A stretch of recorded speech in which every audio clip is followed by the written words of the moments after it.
zaman bukannya dimanja-manjakan dengan perkara tu. Kalau nak glamour setakat masuk dalam majalah dah glamour dah.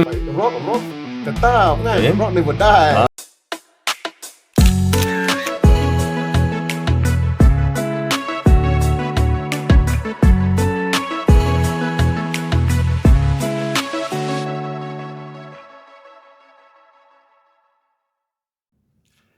Bismillahirrahmanirrahim. Assalamualaikum warahmatullahi wabarakatuh dan salam sejahtera semua ya, bersama dengan saya DJ KZ, bekas DJ di KLFM.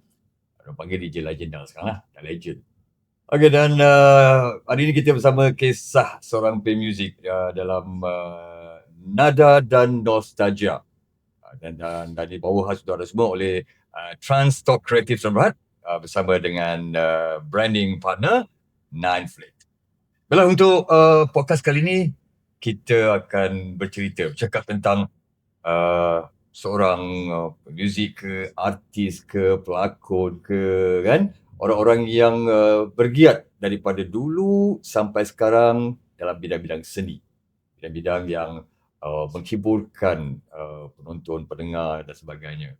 Daripada zaman orang kata zaman analog sampai ke zaman digital.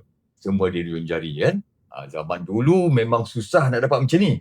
Semua kena dengar berita daripada majalah, keluar dekat radio kan, tentang berita tentang seorang artis dan sebagainya, seorang selebriti. Tapi zaman sekarang ni di ujung jari je, cari saja bahan, cari saja tajuk, keluarlah cerita-ceritanya. Betul tak? Kan? Itulah sebabnya kita bersama dengan podcast Nada dan Nostalgia. Baiklah, untuk hari ini kita akan cerita tentang muzik, kenangan dan perjalanan hidup orang yang jarang kita dengar. Yang dah lama kita dengar cerita dia. Okey.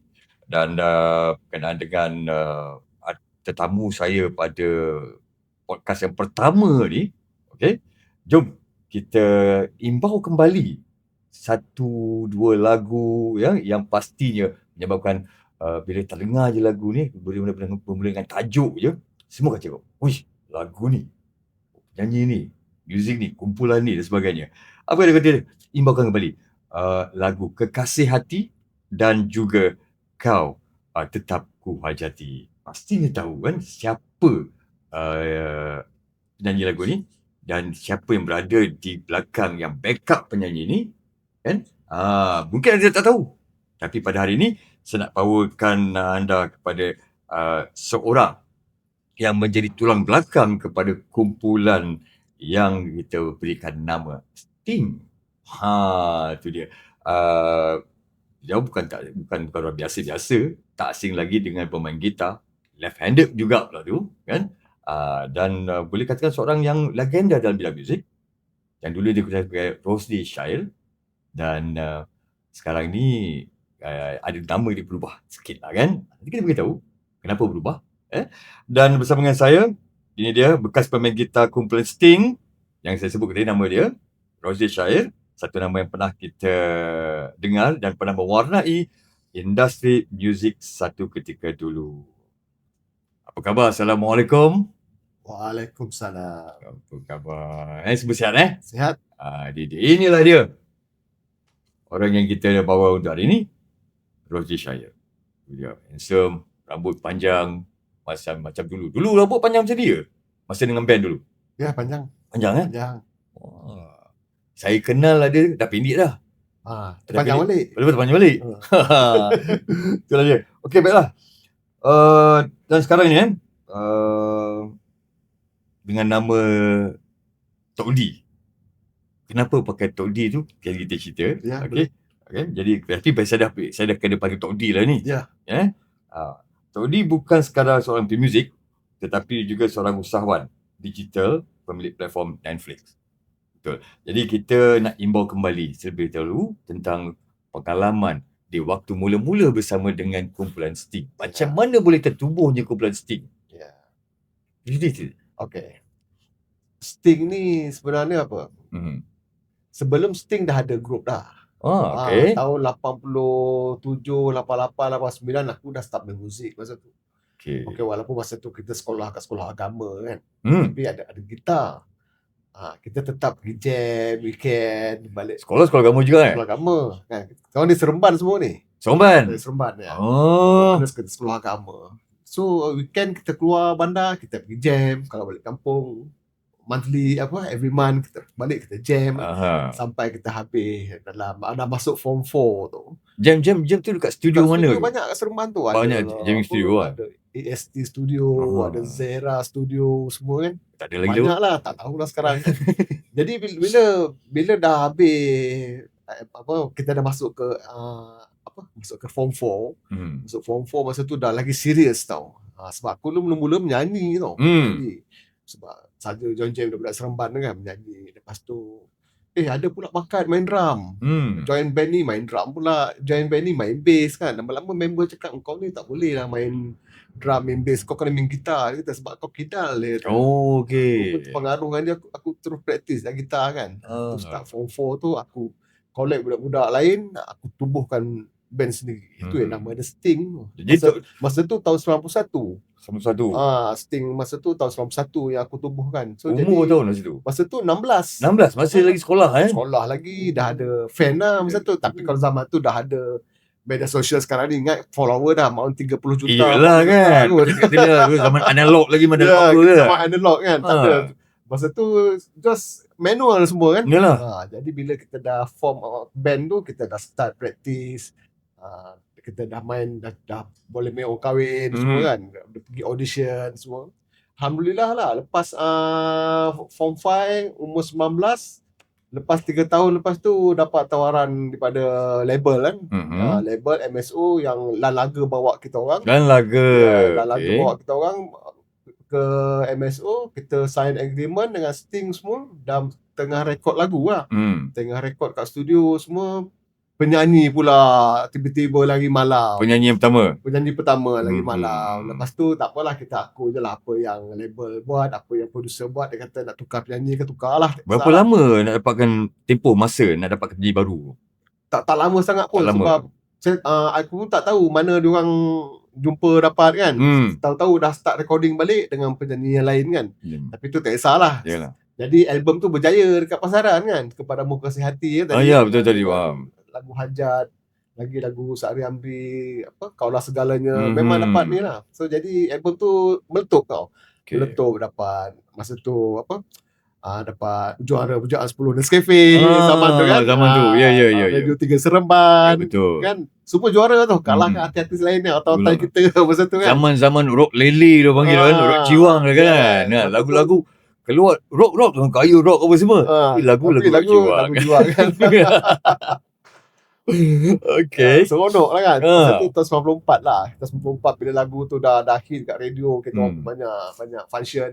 Bukan function ni pun, pergi show Funfair kan? Betul. Malaysia tu pergi tu. Memang. Utara Selatan, Pantai Timur semua. Masa tu memang seronok lah momen tu kan. Tapi cuma masa tu tak ada alat-alat sekarang ni kan. Social media ni tak ada lagi kan. Tadi tak ada lah memori tu.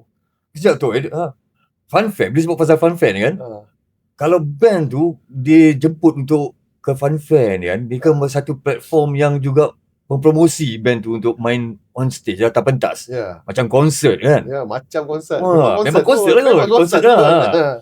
Jadi dengan bawa orang masuk bayar tiket Funfair kan. Berapa ni masa tu zaman tu?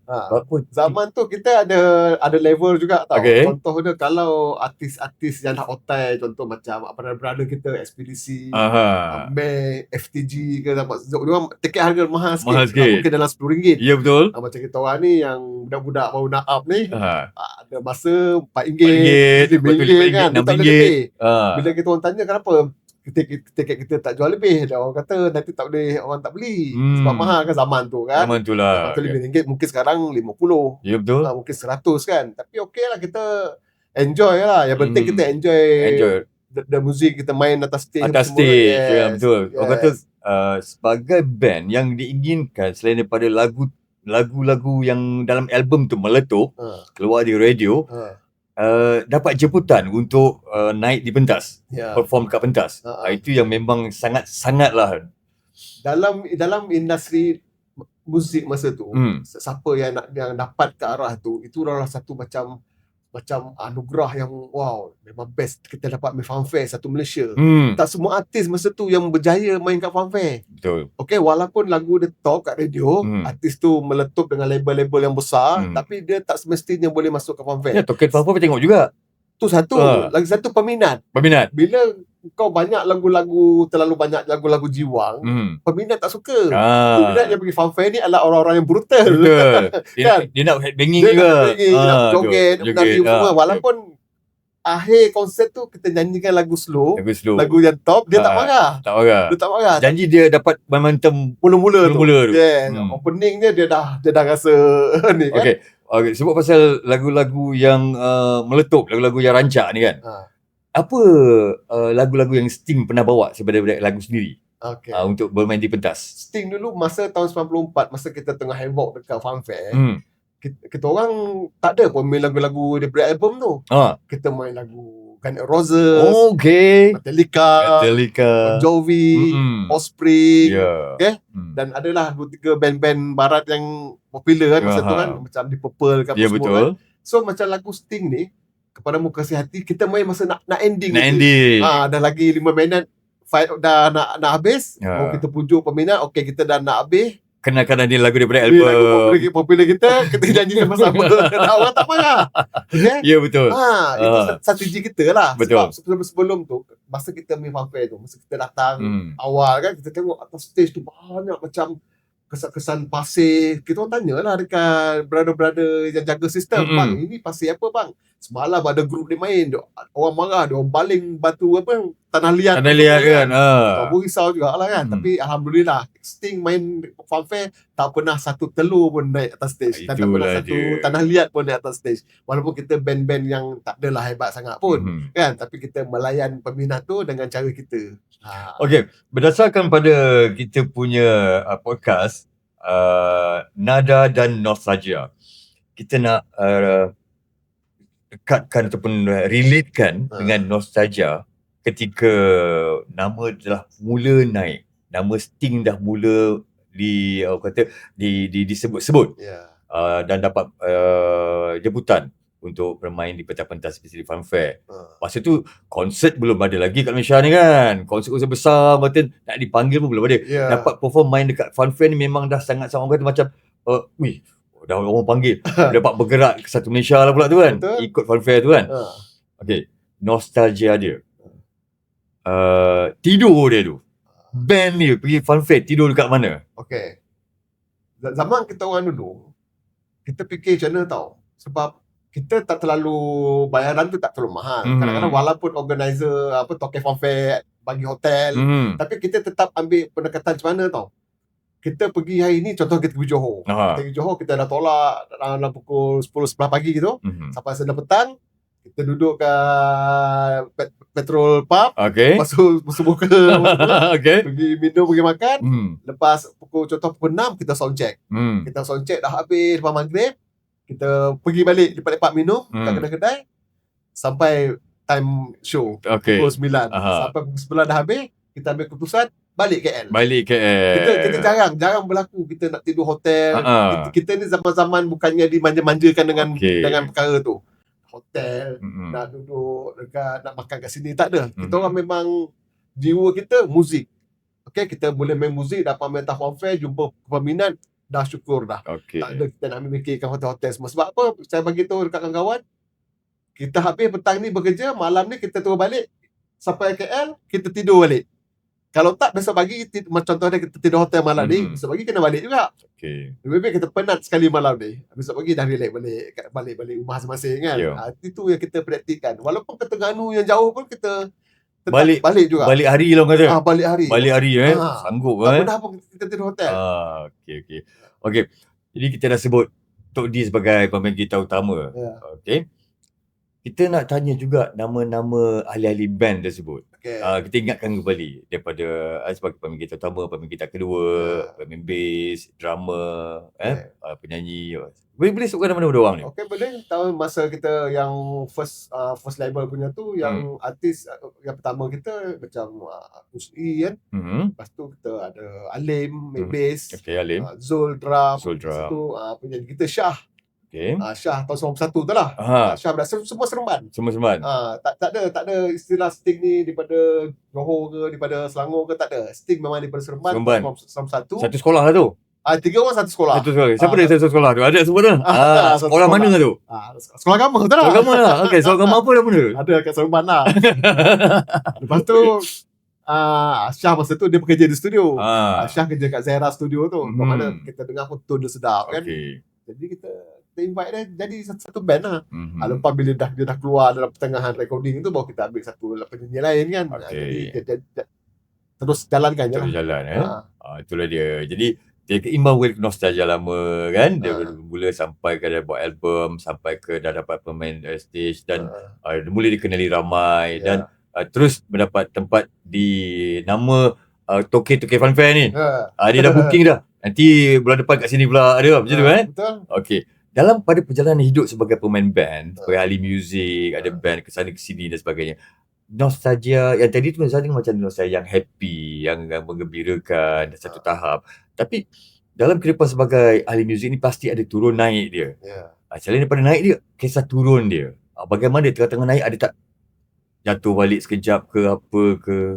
Okey, zaman tu kalau nak ikutkan jatuh tu tak adalah terlalu nampak teruk sangat jatuh dia. Okay. Dia lain tau. Selagi kau ada panggilan, ada orang nak panggil kau main Fun Fair. Sebab kita orang akan keluar selalu Jumaat satu Ahad tu.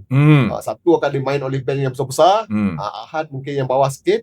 Kita orang mungkin Jumaat. Kalau tak pun hari Ahad. Sabtu tak boleh. Itu memang dah khas untuk yang king Fun Fair punya masa kan. Jadi kalau masa down itu, dia bukan down apa tau. Bila kita dah terlalu lama main, lepas tu masa tu pula aku dah tak terlibat dalam Sting recording yang kedua. Album kedua dah tak ada dah. Jadi masa tu dah makin kurang aktiviti tu. Okay. Lepas tu aku join macam buat session untuk Waze kan. Main untuk Waze. Lepas tu pernah form satu band Line Clear, ada satu album kan. Tapi tak adalah mendapat sambutan sangat. Jadi lama-lama benda tu dah hilang tau. Dah hilang, Fun Fair semua dah hilang dan kita tukar pula, berkecimpung pula dalam, kita pula jadi promoter. Okay, kita jadi promoter, kita panggil artis-artis lain yang tengah meletup lagu-lagu dia orang kan. Kita offer lah dia pula give me Fun Fair yang kita bawa sendiri. Sebab kita masa tu dah kenal toke-toke Fun Fair ni. Jadi kita lah jadi promoter pula masa tu. Untuk kesinambungan dia. Tapi tak lama lah. Tak lama lah. Dapatlah main dekat Pesta Pining kan. Pesta Pantai Batu Buruk, Kuala Terengganu dulu. Seronok lah. Satu tempat yes. kan. Daripada usia yang muda ni. Belasan tahun 19 dah mula bergerak satu tempat. Nama pun dah naik, dikenali ramai apa semua. Apa perasaan ketika tu? Perasaan masa tu memang glamour kan. Bahagia lah. Glamour tu kita tak fikir sangat bro. Kita tak ada fikir sangat nak glamour. Kalau nak glamour setakat masuk majalah-majalah dah glamour dah kan? Betul. Tapi kita orang tak heran tu masa tu. Ada, tak ada pun tak apa. Yang penting lagu hit kat radio. Orang tak tahu siapa nyanyi ni, siapa Sting ni, tapi sebab kurang keluar-keluar kat majalah-majalah kan. Sebab kita bukannya artis yang ambil gambar-gambar kat kolam renang kan. Kan? Tak ada, kita macam contoh ada yalah brutal metal lah kononnya kan. Walaupun lagu-lagu dari album tu lagu-lagu cinta kan. Tapi kita tak ada tu sangat. Kita memikirkan lebih dapat main macam ni pun memang dah best dah. Kan? Orang dikenali dan bermuka kat luar tu nombor 2. Yang penting kita dapat naik stage je. Hidup sebagai pemuzik daripada belasan tahun sampai dah naik pergi ke stage, kita nak kejatuhan ke tak berapa sangat, struggle dia macam mana? Struggle kalau kita sebut pasal pergerakan tu belasan tahun, nak bergerak tu ada yang bawa kereta ke macam mana? Itu kita orang bersatu hati tau. Apa ni contoh sewa ke apa? Every week kita show memang setiap minggu ada. Kita dah ada tempat band yang kita sewa.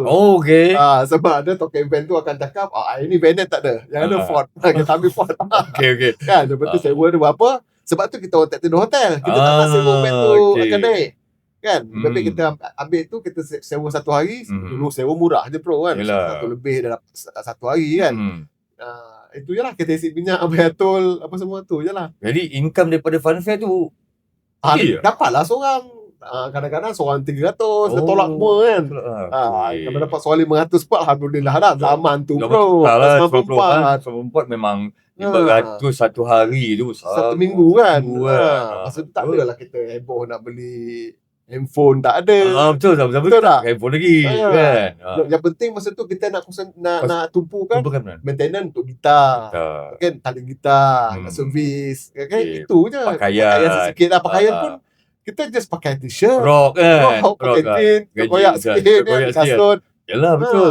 Zaman tu memang happy sangat lah. Kalau dapat jeans baru pun dikoyakkan ada. Nak dapat rock. Betul lah. Itu dia. Itulah di kehidupan ni. Jadi ada perubahan. Kan? Orang kata kehidupan tu berubah daripada nak jadi orang kata rockstar dapat jadi rockstar. Dapat jadi rockstar okey. Jadi cuma dia tak berpanjangan lah. Macam-macam grup-grup yang ada sekarang ni, contoh dia brother kita Wing, Search, Man, diorang memang sampai sekarang boleh maintain kan. Ya betul. Walaupun baru-baru ni je yang berlaku ada sedikit kritis lah kan. Itu pun dah lama berjuang kan. Macam kita dulu budak-budak mungkin kan.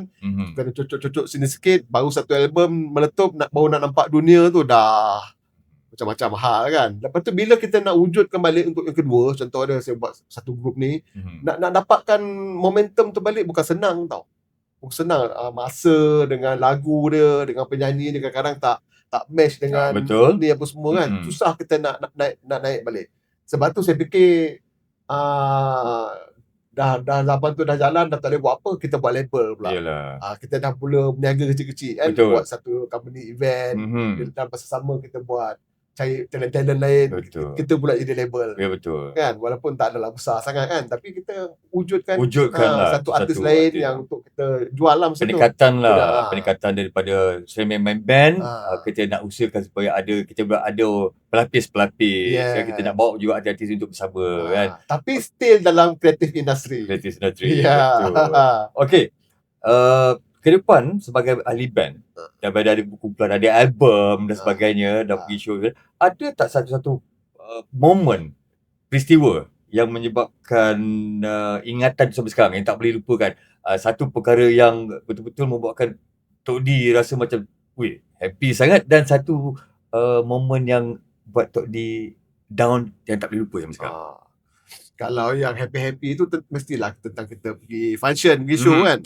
Tapi yang paling best sekali yang kita kadang-kadang bila ingat balik, zaman tu best lah, macam show dekat pantai Batu Buruk Terengganu kan. Memang malam tu kita jangka, memang kita takut juga malam tu nak main tau. Sebab kan dulu kalau rock ni Pantai Timur memang ganas tau. Ganas tu dengan yang crowd yang datang kan, memang baju hitam, rambut panjang semua kan. Jadi kita pun risau juga tau. Lepas tu organizer pula announce malam ni Sting main 2 jam setengah, dia kata. Saya kata mampus lagu apa nak main 2 jam setengah ni kan. Terlalu lama kan. Jadi list kita cuma dalam 1 jam setengah je. Dah biasa macam tu kan. Sebab malam tu memang besar tau. Bukan setakat 3-4 ribu orang datang. Memang malam tu dalam 15,000 Mamat Rock datang. 15,000? Yes. Padat tu. Padat. Memang nampak macam lah. Kita jalan juga macam cara biasa, tapi kita panjang sikit arrangement tu. Biar dia jadi 2 jam. Alhamdulillah lah. Bila kita dah balik, semua organizer call balik. Boleh tak datang main sekali lagi? Kita bagi tiket flight, dia kata.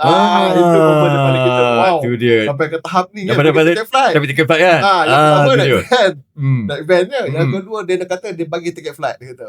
Wah, itu memang kita ingat, memang best lah. Rasa masa tu kalau siapa-siapa lah zaman 90-an dapat jemputan, ditaja pula perjalanan tu, naik kapal terbang dengan siapa-siapa VIP ni. Sebab apa? Dia pun terkejut malam tu belasan ribu datang. Kan? Padahal kita orang biasalah pakai nama Sting biasa je kan, lagu-lagu yang kita main biasa. Tahun bila tu? Sama 94. 94 Bermakna 94 tu daripada start lagu tu top kat radio, kita dah main bergerak show ni sepanjang masa sampai tahun 95. Tak pernah stop. Ada je show. Ada, setiap minggu, bukan setiap bulan tau, setiap minggu. Setiap minggu. Setiap minggu. Funfair bergerak. Funfair ada kat utara, ada kat Taiping, ada kat Johor. Masa tu income dah naik sikit atau level sama juga? Itu macam biasa, tengok musim. Kalau musim bagus, boleh dapat lebih. Kalau kurang sikit, Biasalah, tapi kita orang happy. Momen yang down yang tak boleh Yang lupa? down tu bila kita dah tak ada apa, masing-masing masa tu dah fed up tau. Okay. Fed up contoh dah tak ada album baru dah. Sebab masa tu kita orang dah keluar Sting, 3 orang keluar Sting. So jadi masing-masing okey lah nak buat masing-masing punya hal lah. Okay. Kalau nak buat band pun macam ada juga buat band tak satu. Dah rekod semua dah siap tapi ada masalah label. Dia kata tak boleh keluarkan sekarang. Album tu terperap 3 tahun.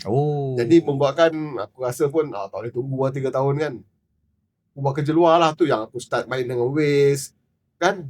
Main buat show dengan dia lah dengan Waze. Aku buat macam-macam lah kerja lain. Tapi akhirnya album tu keluar juga dan dapat sambutan juga. Tapi aku tak ada lah masa tu dah. Tak ada lah kan. Tak ada lah. Itulah jatuh mula berpecah kan. Okay, baik, kita imbau kembali sikit. Di mana album yang meletup tu, siapakah penulis lirik yang ada ketika itu, komposer-komposer lain yang turut serta dalam album yang meletup tu? Wah, masa album tu memanglah kita ada Abang LY, kita ada Sa'ri Amri, kita ada Azam Dungu. Semua nama-nama besar lah, Lalaga, lagu sebabnya. Memang okey lah, Mama Juri Arwah kan. Ramai yang bekerjasama dengan album tu. Nama-nama besar juga berada kat dalam tu Besar, Sa'ri Amri semua besar. Nama-nama hebat komposer-komposer yang ada dalam album Sting tu Jadi memanglah orang kata bukan kaleng-kaleng, bukan biasa-biasa. Walaupun ada yang tak pernah dengar. Gen Z ni tak dengar, jarang dengar kan. Yang level-level lahir tahun 80-an, membesar, remaja 90-an, pastinya masih ingat. Yang lahir-lahir baru tahun 2000 ni yang jarang. Jadi inilah dia orang dia, okay, yang popular dengan lagu Sting. Kalau tak percaya, cuba Google balik lah. Cek dengan YouTube memang ada punya kan.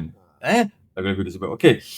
Jadi jatuh bangun dalam industri kreatif, dari industri muzik ni dengan kewangan hilang arah seni macam cerita tadi tu, berpecah dan sebagainya kan. Jadi lepas tu buat apa? Macam yang aku cakap tadi, dalam masa sama kita try jadi promoter form fair. Tak tahan lama pun. Tak tahan lama pun. Berapa lama tu?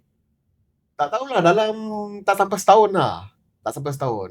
Sebab apa, bila kita bawa grup-grup yang popular, lagu hit, tapi kat fanfare dia tak hit. Tu beza dia market. Betul. Kita nak tahu tu. Beza dia market. Macam fanfare dulu. Bila kita punya manager cakap, Sting, okay, Toke dah tahu macam mana dia punya performance. Okay, Expediency confirm lah. FTG, May, apa semua kan. Tapi bila zaman macam aku try pula nak buat artis lain, bukan dia orang tak bagus, bukan lagu tak top. Dia top dekat radio, top dekat majalah-majalah. Tapi penerimaan fanfare tak ada. Crowd pula. Dia bukan aura. Dia bukan aura. Kita dah promote habis-habis ni. Tak nak sebut nama lah kan. Grup ni contoh ada main ni. Sebab mana yang datang tu kurang. Tak boleh nak pergi tu. Toke kata tak, dia kata tak boleh lah bawa ini grup lagi, tak boleh. Abelina saya pernah bawa dekat Masai. Masa tu dia dengan Iwan lagi. Memang pecah pagar. Kita tak panggil pecah pagar, pecah pagar. Pecah pagar. Fanfare pecah pagar, patah dahan. Masa tu pun tiket RM10. Memang penuh. Tiket penuh. Habis, tak dapat nak masuk, banyak pokok. Itulah dia. Gegar pagar. Itu tak apa lah. Tapi penuh. Melina saya pernah buat kat Masai. Okay. Kemunculan Sting dalam irama muzik ni boleh katakan dalam bentuk rock dan balada rock. Betul? Okay, jadi apa yang menyebabkan industri tu jatuh dan belaga dengan irama lain? Dangdut, adakah dangdut dulu sebab pasal nak dia Emelina dengan Irwan masuk kan irama dangdut. Adakah itu salah satu sebab menyebabkan irama-irama rock ni jatuh sekejap? Tak juga. Sebab rock tetap kan. Rock never die. Betul tak? Masa tu kita dah fikir benda tu dah, walaupun kita pernah bawa Emelina.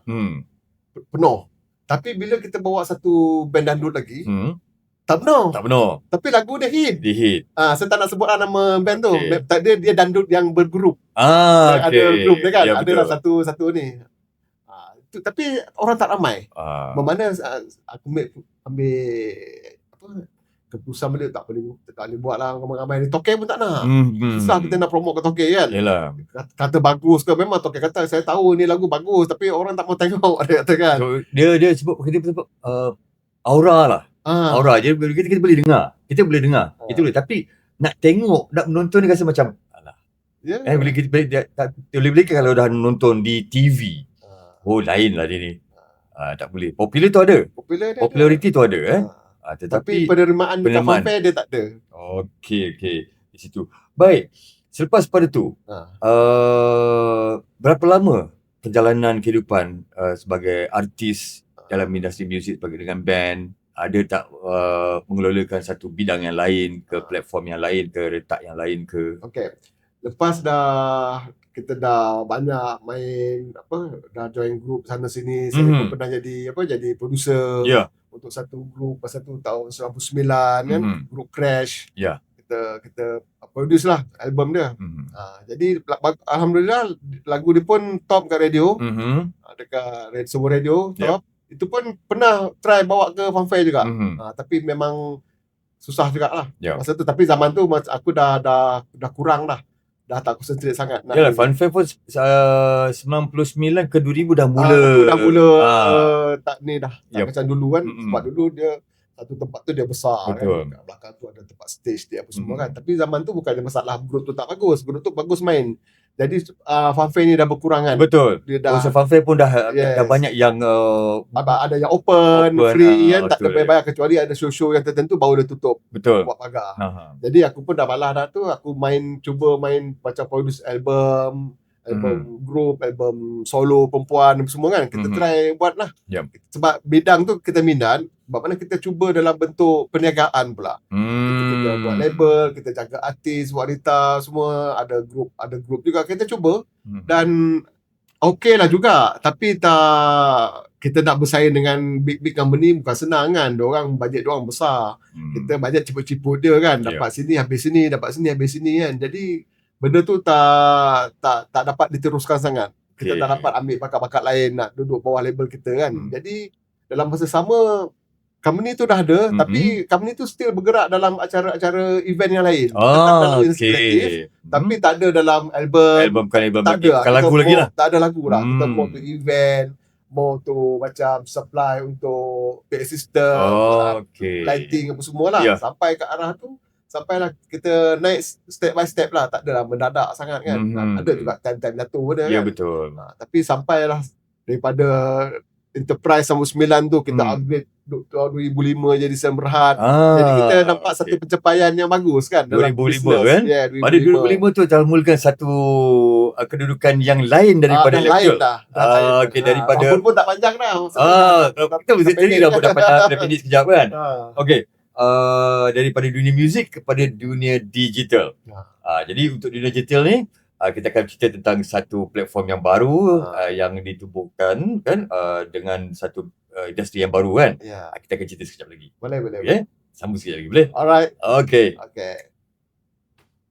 Minum dulu.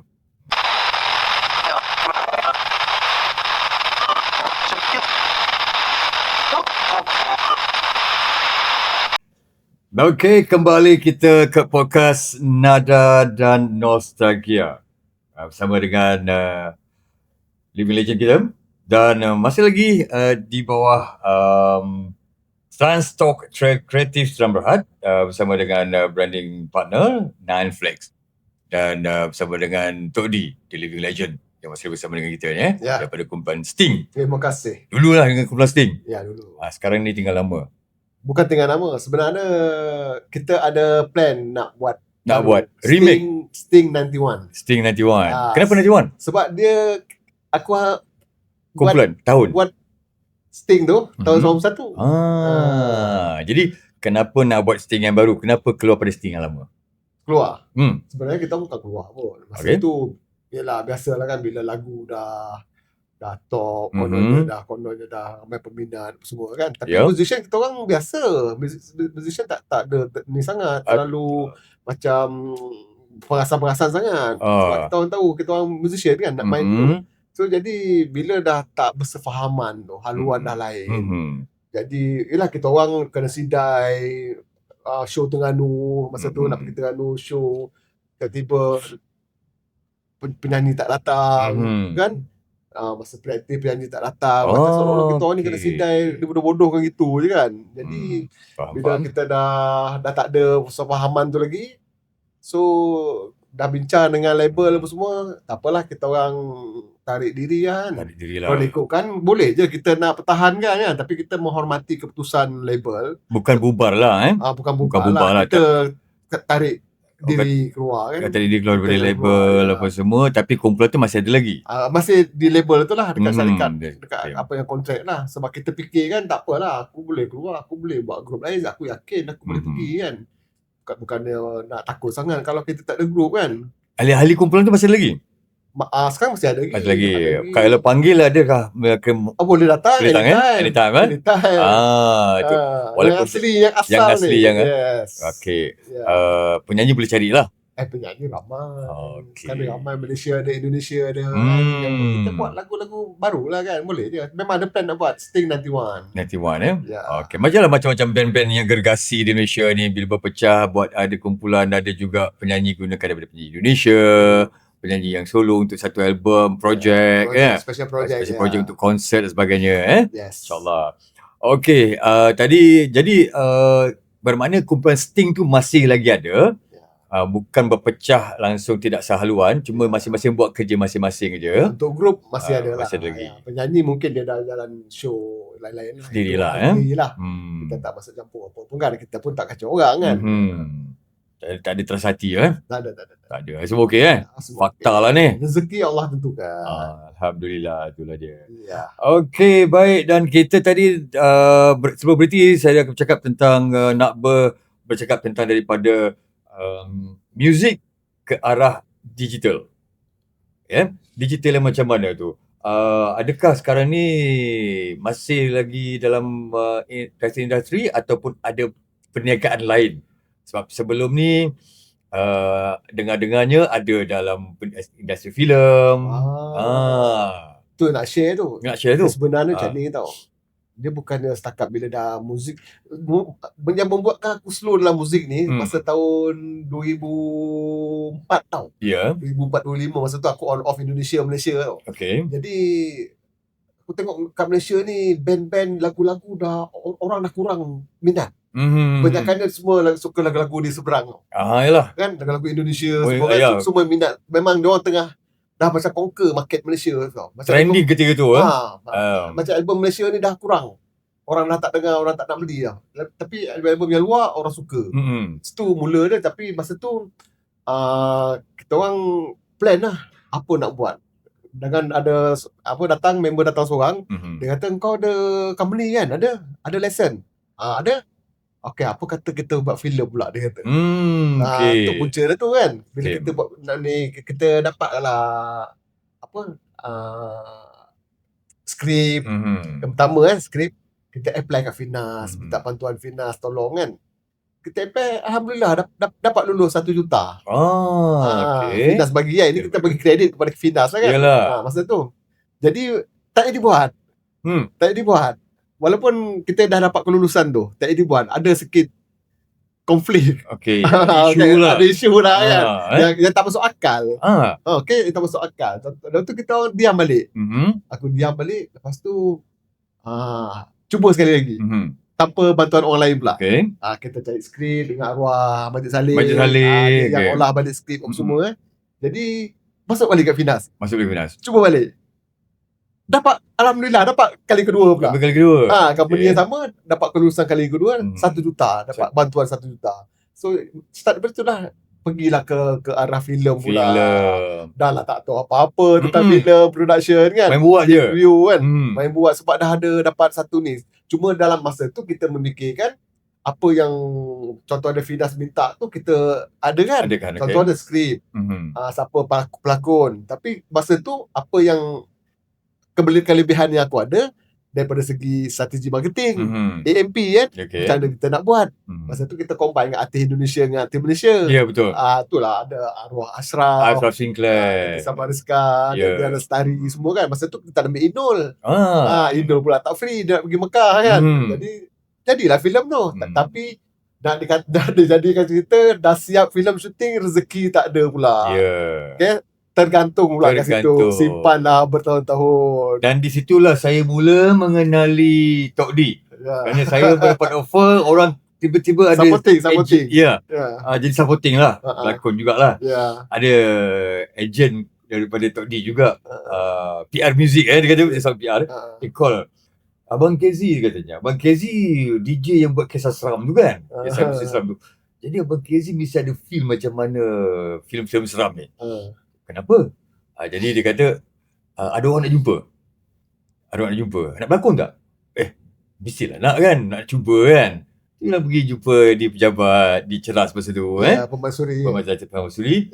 Jadi dia offer untuk watak, satu watak sebagai supporting. Tapi ada kat skrip. Walaupun support, tapi ada skrip. Ada dialog. Ada scene dia. Tak salah ada 3 scene tau. Ya, banyak. Banyak scene saya berlakon dia. Dan step scene ada dialog. Cuma mungkin bila nak keluar hanya bahagian-bahagian tertentu je kan. Yang dikeluarkan. Jadi dapatlah rasa penggambaran tu macam mana. Bukan senang. Datang awal pagi tengok suasana tak kena, tak berlakon juga. Tengok mood pelakon lain tak boleh jadi, tak jadi juga. Kan? Itulah dia. Pengalaman saya sendirilah. Walaupun satu filem. Tapi dah tahu dah. Okey. Jadi sekarang ni bila itu di bawah nama syarikat, masa tu kita guna company lama, masa tu MRA Network. MRA ya. Berhad masa tu. Tapi tetap owner yang sama. Sebab kita cuma ubah company masa zaman COVID.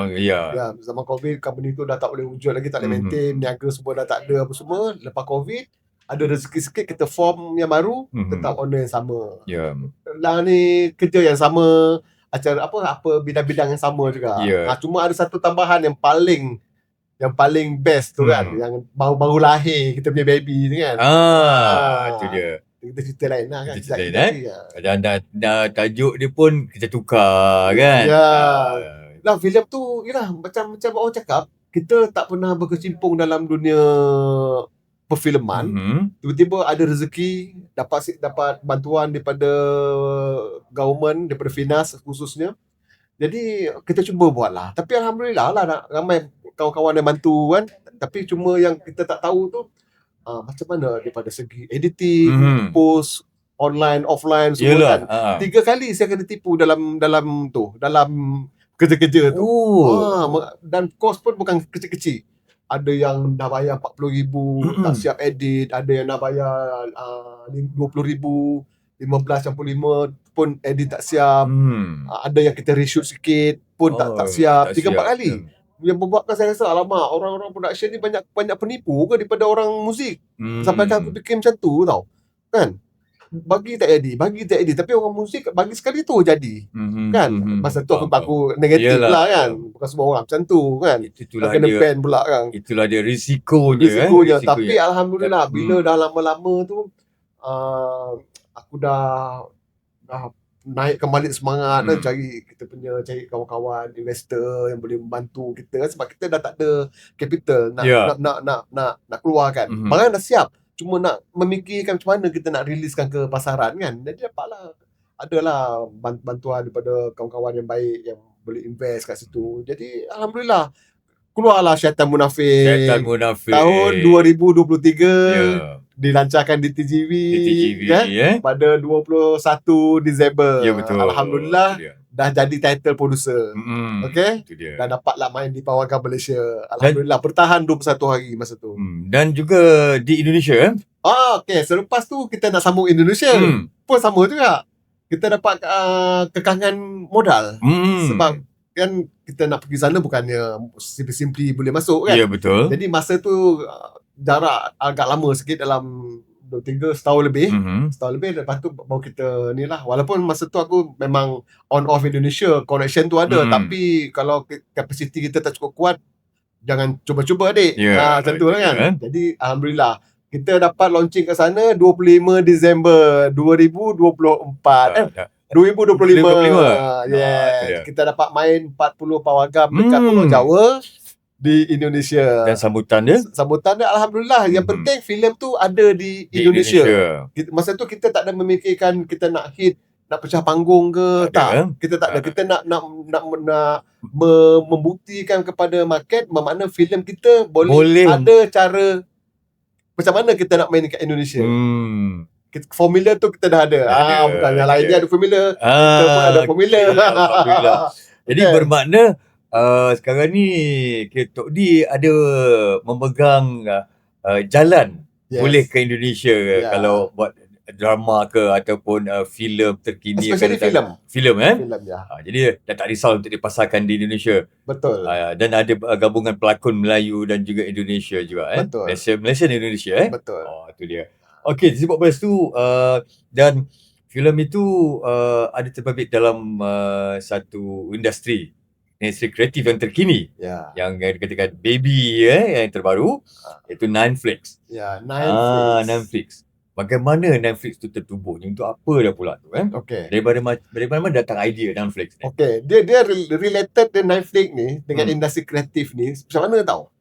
Bila zaman dulu yang aku main muzik dengan Sting dulu tu, masa tu aku tak tahu apa-apa tentang royalty.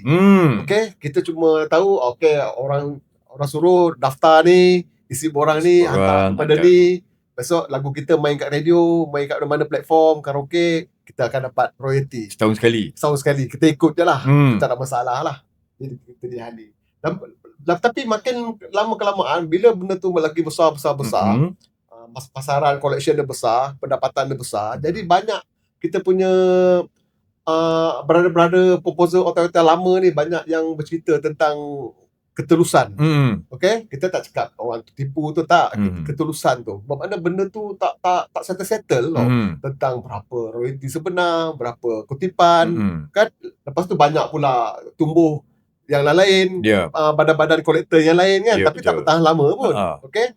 Jadi tu tak apalah, kita tak pasal campur hal tu. Jadi aku memikirkan apa kata kalau kita blockchain kan dalam industri ni, royalty ni kita blockchain kan pemain-pemain industri. Okey, pemain-pemain industri kita blockchain kan dia dalam satu sistem. Kemudian nanti akan datang kalau dia kalau orang ambil karya dia, bermakna royalty itu dah tak perlu risau dah siapa nak bayar. Bermakna orang para subscriber satu Asia ataupun dunia tu yang mendengar karya dia tu akan bayar kepada pemilik. Okey. Contohnya lagu ni, siapa komposer dia. Okey. Kalau orang suka dengan lagu dia, sekarang ni lagu-lagu Malaysia dah dikenali kat luar.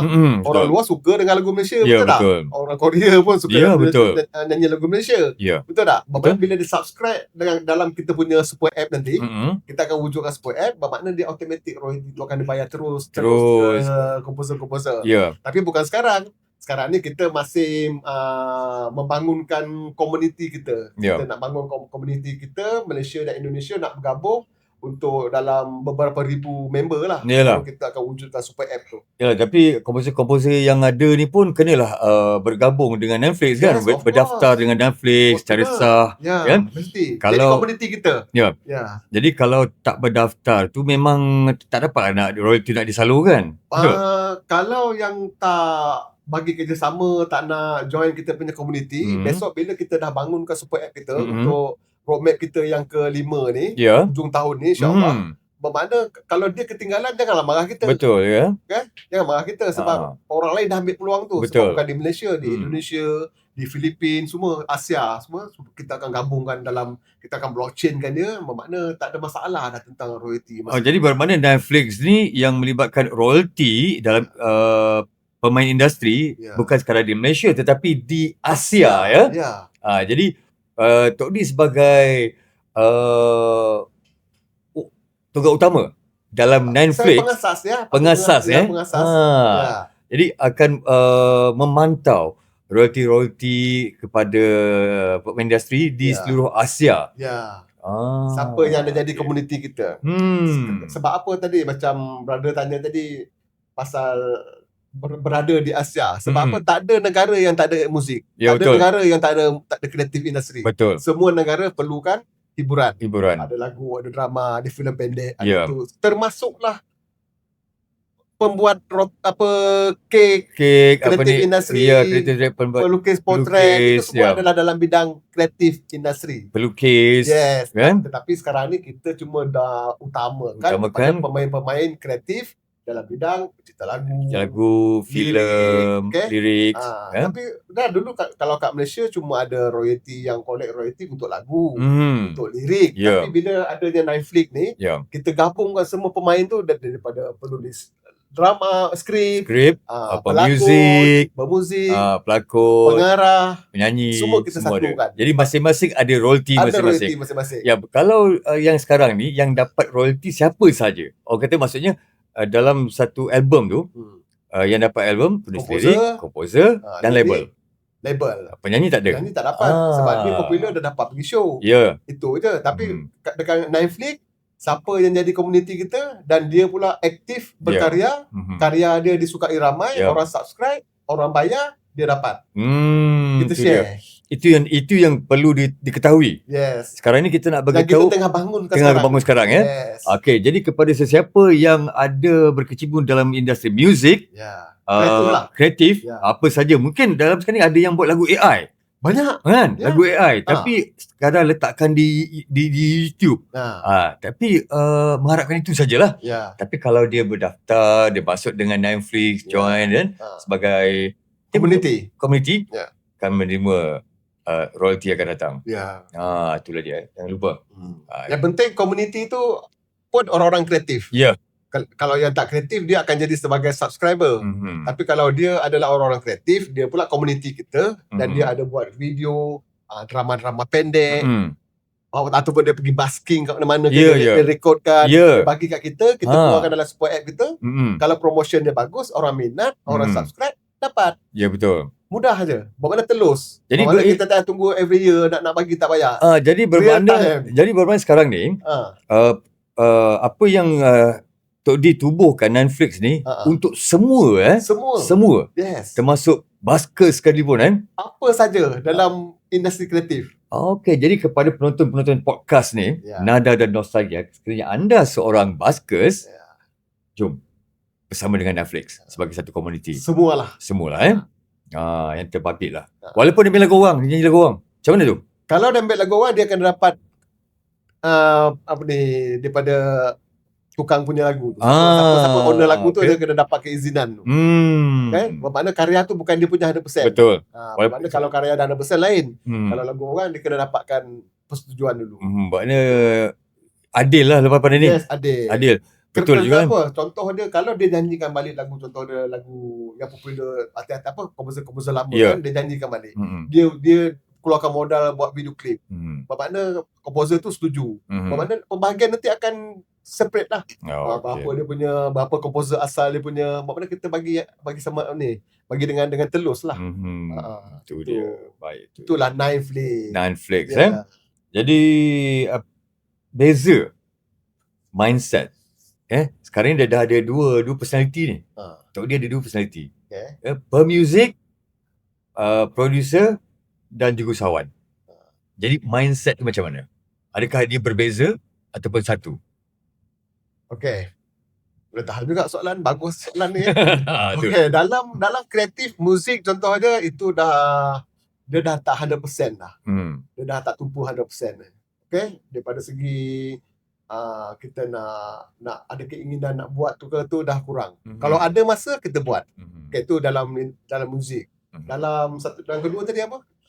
Sebagai jadi pemuzik, producer. Producer memang kita tengah aim tu sekarang. Memang tengah aim. Sebab apa? Sebab kita dah ada satu market yang besar dekat negara seberang. Ya, betul. Malaysia, Indonesia. Dan kita pun dah ada orang panggil kat sini syarikat, kat sana PT. Maknanya kita dah ada kita punya own PT kat sana. Maknanya kita dah boleh produce filem 100% kat Indonesia. Nak panggil artis sana, semua 100% kita dah ada laluan tu. Memang kita tengah ke arah itu. Malaysia buat, Indonesia pun buat. Itu untuk filem. Yang untuk founder Netflix, maknanya kita sekarang sambil tu kita nak mengumpulkan semua komuniti Malaysia Indonesia ni supaya kita bergabung dalam satu platform ni. Kita akan dapatkan nikmat dia tu nanti bila kita dah berjaya bangunkan kita punya super app. Bermakna Netflix ni dia merangkumi Malaysia, Indonesia dan seluruh Asia. Seluruh Asia cukup lah. Nak pergi dunia kan cukup besar sangat besar sangat juga kan. Orang kata payah pula nak mencari tapak mengira ni.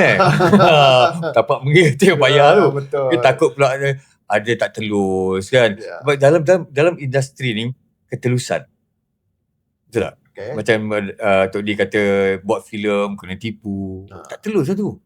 Kan? Kata nak membantu tapi Tok D dah bagi berpuluh ribu. Hasil tak ada. Sampai orang kata tergendala lah. Ya, betul. Kita mengharapkan ketelusan daripada rakan-rakan tapi tak ada yang telus.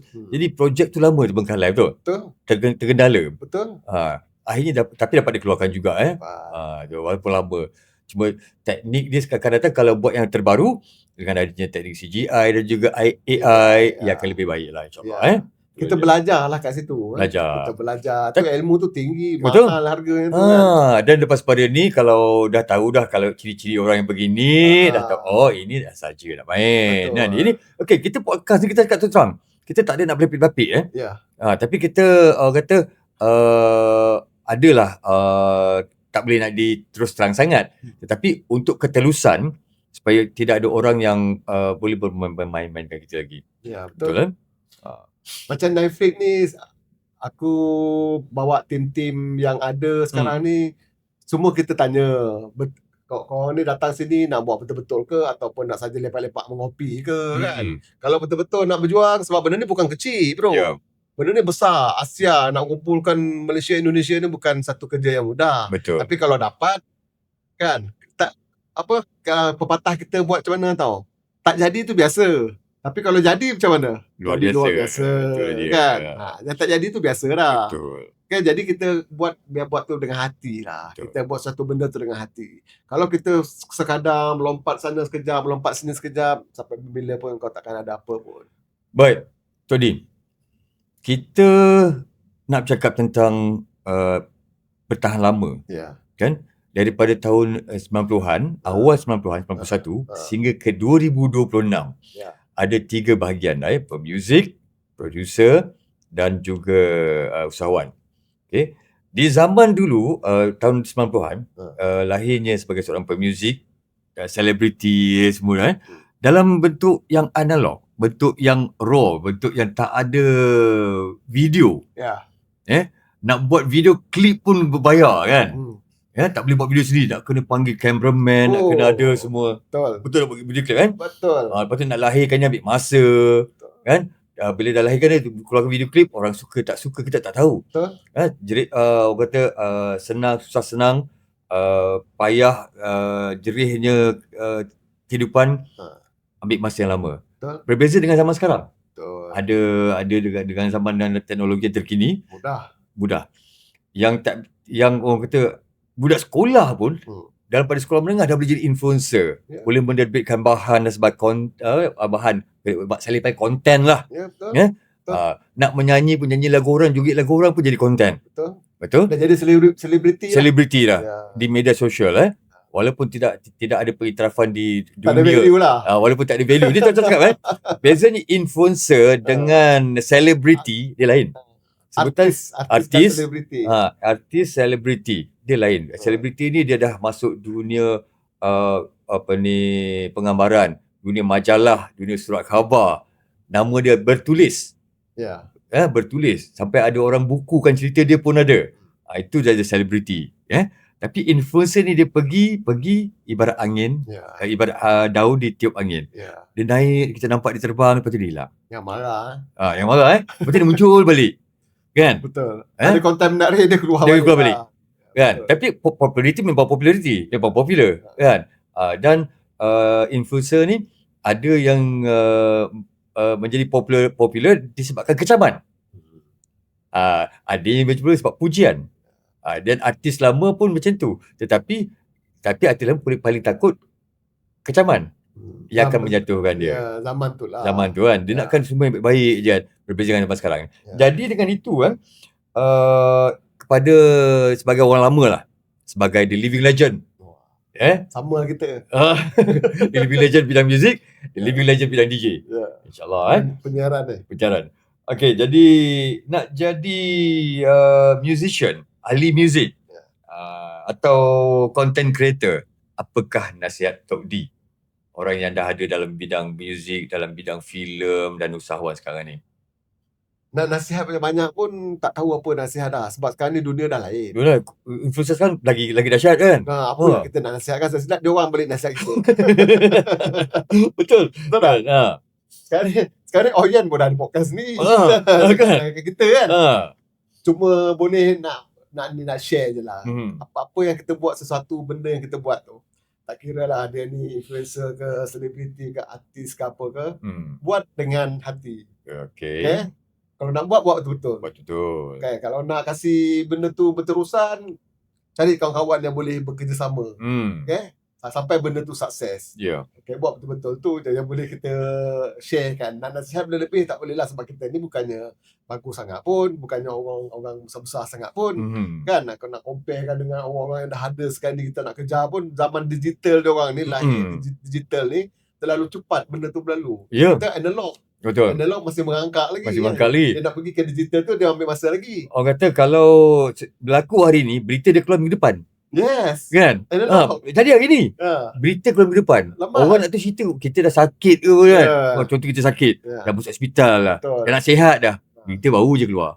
Kan? Tapi sekarang ni jatuh hari ni, kejap lagi keluar.